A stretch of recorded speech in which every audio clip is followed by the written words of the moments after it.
மக்களுக்கு விடுத்துள்ள முக்கிய அறிவிப்பு. இந்த அறிவிப்பு மக்களை குழப்பத்தை உருவாக்கும் நோக்கத்துடன் அல்ல, ஆனால் எதிர்பார்க்கப்படும் சூழ்நிலைகள் தொடர்பாக அனைவரும் அவதானமாக செயற்படுவதின் அவசியத்தை வலியுறுத்துகின்றது. போதுமான முன்னெச்சரிக்கைகள் எடுத்துக்கொள்ளப்பட்டால் மட்டுமே இச்சூழ்நிலையால் ஏற்படும் பாதிப்புகளை குறைத்துக் கொள்ள முடியும். வானிலை தகவல்களின்படி 17/1/2025 அன்று வங்காள விரிகுடாவில் வளிமண்டல மேலடுக்கு சுழற்சி உருவாக இருக்கின்றது. இதன் காரணமாக 18/1/2025 முதல் 21/1/2025 வரை வடக்கு மற்றும் கிழக்கு மாகாணங்களில் மிக கனமான மழை பெய்யக்கூடும் என எதிர்வு கூறப்படுகின்றது.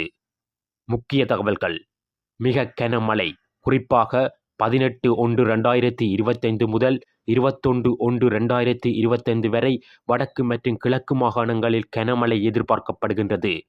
அடுத்து நிலநீர் நிலைமை. இரு மாகாணங்களிலும் நிலம் நிரம்பி வழியும் நிலைக்கு தள்ளப்பட்டுள்ளது.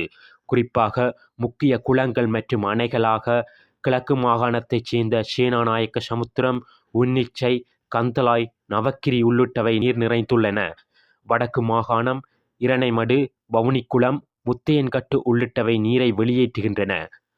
மூன்றாவது விடயம் மக்கள் பாதுகாப்பு. தாழ்வான பகுதிகளில் வசிப்போர் மிகுந்த அவதானத்துடன் செயல்பட வேண்டும். அணைகளுக்கு அருகில் மக்களும் தேவையான முன்னெச்சரிக்கை நடவடிக்கைகளை மேற்கொள்ள வேண்டும்.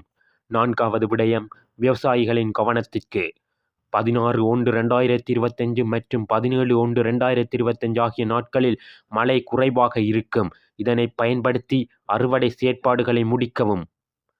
எனவே அனைவரும் இந்த காலநிலையை கருத்தில் கொண்டு பாதுகாப்பாக இருங்கள் என முன்னெச்சரிக்கைப்படுத்தப்படுகின்றது.